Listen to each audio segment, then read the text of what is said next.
Hello dol, harvest tayo ng gabi dol. Yan. Dol ha, kung may laman dol ha. Kasi ito mga ibinabalik na to. Mayroon pala dol oh. Ito dol oh. Mayroon pala dol. Yun, mayroon pala dol. Ito, malaki to dol, malaki. So lang, dalawa lang yata.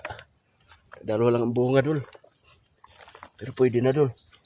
Kaysa bibili ka pa sa palengke, no? Nga mahal to. Ito. Naan para sa ugat dol. Naipit sa ugat dol.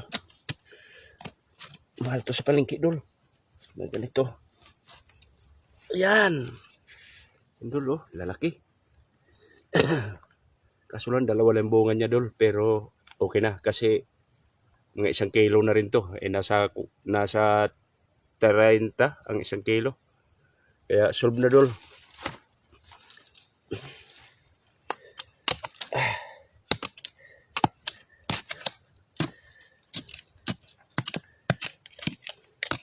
Tapos dol, ito pa, tip ko sa inyo no.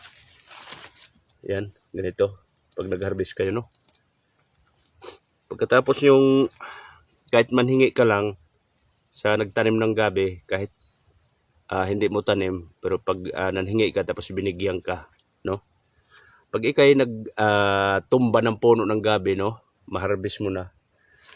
Ito lang, ituturo ko lang dol ha. Ito. Turo ko yung tamang sistema. Ito dol, kahit pinutulan na to dol, tutubo ito. Ito. Kaya ang maganda nito dol, ibalik po natin ang puno, no? Para magkalaman uli, no? Para may harvestin naman tayo sa sunod. Ayan. Yan, ito ang sistema niyan. Tatanim po natin ng maayos, no? Kahit manhingi ka lang, sa sunod nga manhingi ka, bibigyan ka uli kay maganda ka magserbisyo. Ayan. Yan. Balik po natin yung kanyang pinagkukunan, no? Itayo uli. Kasi magkakalaman uli yan, dol. Magkakalaman uli yan. Okay, dol. Thank you, dol. Maraming salamat.